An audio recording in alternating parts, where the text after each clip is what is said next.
Seja bem-vindo ao canal Descobrir.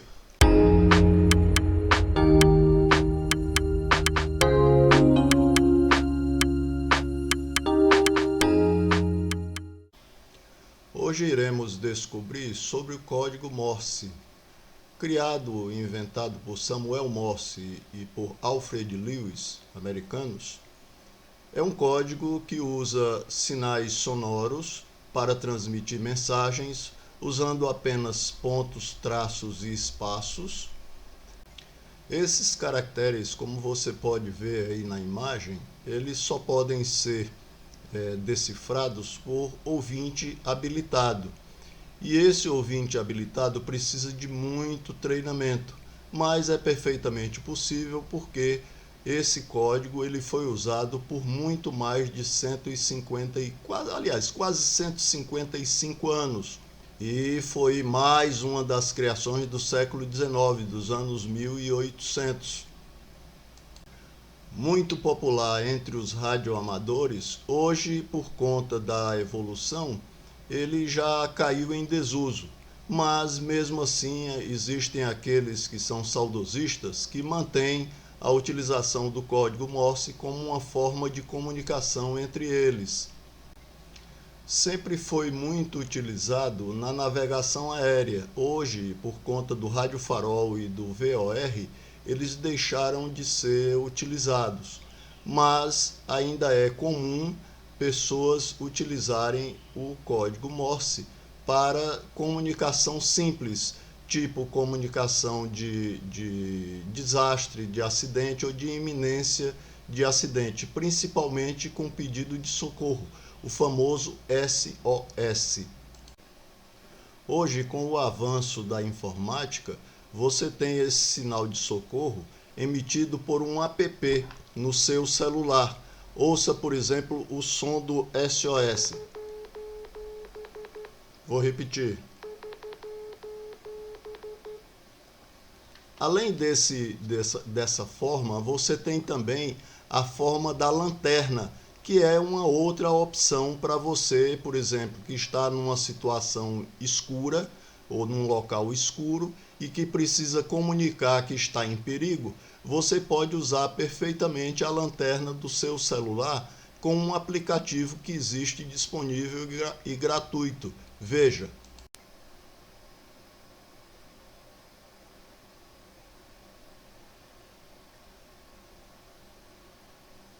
Esta seria a mensagem, que você poderia inclusive repetir várias vezes até que fosse socorrido ou que fosse atendido com o que você pretende para se esquivar do problema.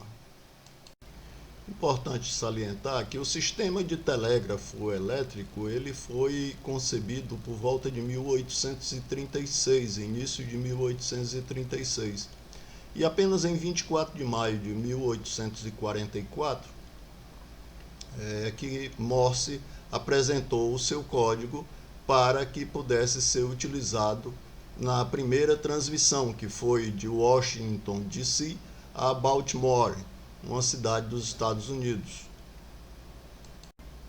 Aí estão imagens do emissor do código e também imagens da máquina receptora do código. Apesar de ser o conhecido como código Morse, Alfred Lewis foi uma pessoa importantíssima no processo de criação e funcionamento do código Morse, pois Morse entendia no início que deveria trabalhar somente com números e mandar um dicionário para o receptor para poder ele entender o que estava sendo escrito, um dicionário de números com todas as, vamos dizer assim, as codificações de cada número. Mas aí Alfred Lewis foi, como eu disse, determinante para fazer com que o código Morse se instalasse com letras e números e assim fosse concebido a recepção por um bom ouvinte que estivesse preparado e adestrado para fazer o mister. Como todos sabemos, o código Morse era transmitido através de fiação. E na década de 1890, com o início das transmissões de rádio, passou a ser utilizado pelo rádio.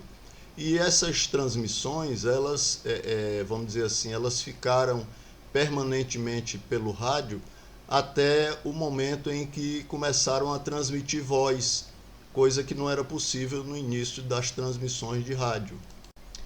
Apenas em 1920 é que as transmissões puderam ser feitas de rádio dos aviões, e isso facilitou muito, principalmente a utilização do código Morse durante a Segunda Grande Guerra, tendo desenvolvido para outras formas de fazer, do tipo transmissão de informações entre navios, que evitavam o contato com o rádio ou com vamos dizer assim, o barulho que podia alertar os submarinos. Então eram feitas com essas ferramentas, que eu mostro aí nas imagens. Interessante que a partir de 1930, pilotos civis e militares, pilotos de aeronaves, foram obrigados a se especializarem em código Morse, até por defesa, por resguardo da sua própria segurança. O código Morse foi usado como uma comunicação marítima padrão até o ano de 1999, quando foi substituído pelo Sistema Mundial de Socorro e Segurança Marítima.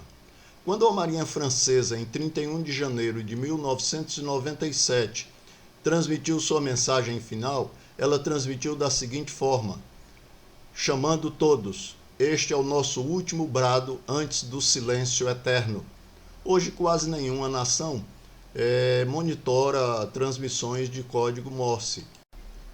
Um dado interessante é que os escoteiros aprendem o código Morse para se utilizar em situações emergenciais e permanecem os radioamadores ainda utilizando o código Morse. E tem um detalhe que eu gostaria de ressaltar. A palavra SOS, ela tem dois significados e tem um significado também importante na área de medicina. O primeiro significado é que é Save Our Ships, ou seja, salve nosso navio, ou Save Our Souls, que seria salvem nossas almas. Mas o mais importante para nós leigos é que existem as prescrições SOS. Você sabia disso? São as prescrições para atender a necessidade de paciente, geralmente para combater sintomas específicos, e é administrada pela enfermagem. São eles que são os responsáveis por fazer acontecer as prescrições SOS. Inscreva-se no canal, deixe o seu gostei ou não gostei e ative o sininho para receber notificações de novos vídeos.